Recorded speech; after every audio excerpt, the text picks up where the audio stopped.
எல்லோருக்கும் வணக்கம். தமிழகத்தில் திமுக அதிமுகவுக்கு பிறகு மூன்றாவது பெரிய கட்சியாக ஒரு நேரத்தில் இருந்தது பாமக. கட்சி தொடங்கிய போது யானை சின்னத்தையும் தற்போது முக்கணிகளில் முதல் கணியான மாம்பழத்தை சின்னமாக கொண்ட பாமக டாக்டர் ராமதாஸ் தலைமையில் கடந்து வந்த அரசியல் பாதையை சற்று பின்னோக்கி பார்ப்போம். விழுப்புரம் மாவட்டம் திண்டிவனம் அடுத்த கீழ்விசிறி என்ற சிறிய கிராமத்தில் கடந்த 25/7/1939 அன்று விவசாய குடும்பத்தில் பிறந்தவர்தான் ராமதாஸ். சொந்த ஊரில் பள்ளி படிப்பை முடித்த அவர் 1959 மற்றும் 1965 ஆண்டு காலத்தில் சென்னை மருத்துவக் கல்லூரியில் மருத்துவ படிப்பை முடித்தார்.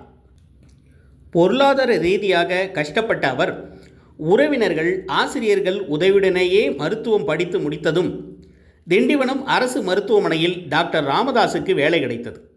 3 ஆண்டுகள் மட்டுமே பணிபுரிந்த அவர் விருப்ப ஓய்வு பெற்றார். பின்னர் திண்டிவனம் நேரு வீதியில் தனியாக மருத்துவமனை தொடங்கிய அவர் நோயாளிகளுக்கு 2 ரூபாய் கட்டணத்தில் மருத்துவம் பார்த்தார். இதனால் டாக்டர் ராமதாஸை 2 ரூபாய் டாக்டர் என்றே மக்கள் அழைத்தனர். 10 ஆண்டுகளுக்கு பிறகே சிகிச்சை கட்டணத்தை 5 ரூபாயாக உயர்த்தினார். பணம் இல்லாமல் சிகிச்சை பெற வந்த ஏழைகளுக்கு இலவசமாகவும் மருத்துவம் பார்த்து மக்களின் மனதில் நீங்கா இடம் பிடித்தார். சமூக நீதியை கடைபிடித்த ராமதாஸ் வன்னியர்கள் கல்வி வேலைவாய்ப்பில் முன்னேற்றம் காண நடவடிக்கை மேற்கொண்டார். இதற்காக 20க்கும் மேற்பட்ட வன்னியர் சமுதாய சங்கங்களை ஒன்றிணைத்து 20/7/1980 அன்று வன்னியர் சங்கத்தை டாக்டர் ராமதாஸ் தொடங்கினார். வன்னியர்களுக்கு கல்வி மற்றும் வேலைவாய்ப்பில் 20% ஒதுக்கீடு கேட்டு 1980 ஆண்டு ஈரோடு கருங்கல்பாளையத்தில் முதல் மாநாட்டை நடத்தினார். அதன் பிறகு பட்டினி போராட்டம், பேரணி, மாநாடு, கவன ஈர்ப்பு ஆர்ப்பாட்டம், பட்டை நாம போராட்டம், சாலை மறியல், ரயில் மறியல் என அடுத்தடுத்து பல போராட்டங்களை நடத்தினார்.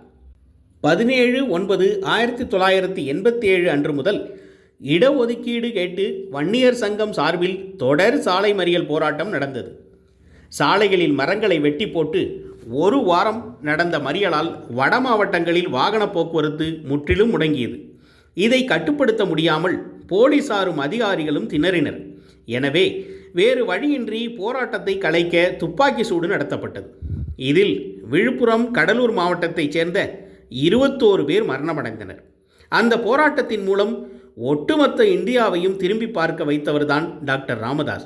இருப்பினும் அப்போதைய அதிமுக அரசு, அதாவது எம்ஜிஆர் ஆட்சியில் அவர்கள் அதை பொருட்படுத்தவே இல்லை.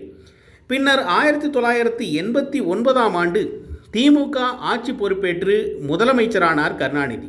அவர் வன்னியர் சமுதாயத்துடன் 108 சமுதாயங்களை சேர்த்து மிகவும் பிற்படுத்தப்பட்டோர் என்ற புதிய பட்டியலில் இணைத்து 20% இடஒதுக்கீட்டை வழங்கினார். பின்னர்தான் வன்னியர் சங்கத்தை அரசியல் இயக்கமாக மாற்ற வேண்டும் என டாக்டர் ராமதாஸ் முடிவெடுத்தார்.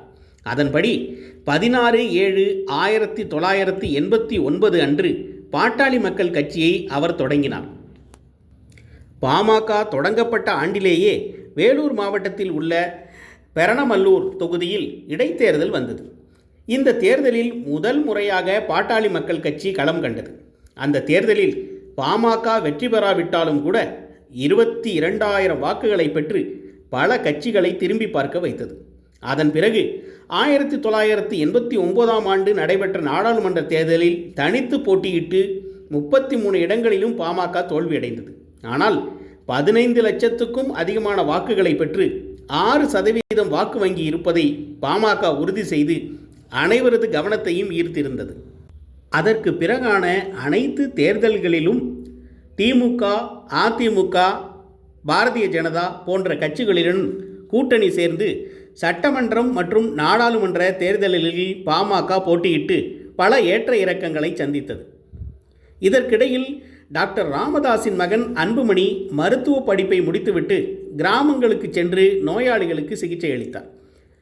கிராமங்களில் மக்களின் துன்பத்தை பார்த்த அன்புமணிக்கு மருத்துவ பணியை விட பொது சேவை மீது ஆர்வம் ஏற்பட்டது. அதன் பிறகுதான் அவர் அரசியலில் அடியெடுத்து வைத்தார். 2004 ஆண்டு எம்பியான உடனே மத்திய சுகாதாரத்துறை மந்திரி பதவியும் அன்புமணிக்கு கிடைத்தது. தேசிய சுகாதார இயக்கம், 108 ஆம்புலன்ஸ் திட்டம் உள்ளிட்ட பல திட்டங்கள் மக்கள் நலனை கருத்தில் கொண்டு அன்புமணியால் கொண்டுவரப்பட்டது. பொது இடங்களில் புகைப்பிடிப்பதை தவிர்க்கும் தடை சட்டம், குட்கா மற்றும் பான் மசாலா தடை செய்ததிலும் அன்புமணிக்கு மிகப்பெரிய பங்கு உண்டு. கடந்த 28/12/2024 அன்று விழுப்புரம் மாவட்டம் பட்டானூரில் நடந்த பாமக சிறப்பு பொதுக்குழு கூட்டத்தில் மாநில இளைஞரணி சங்க தலைவராக தனது பேரனான முகுந்தனை நியமனம் செய்வதாக டாக்டர் ராமதாஸ் அறிவித்தார். இதற்கு பாமக தலைவரான அன்புமணி கடும் எதிர்ப்பு தெரிவித்தார்.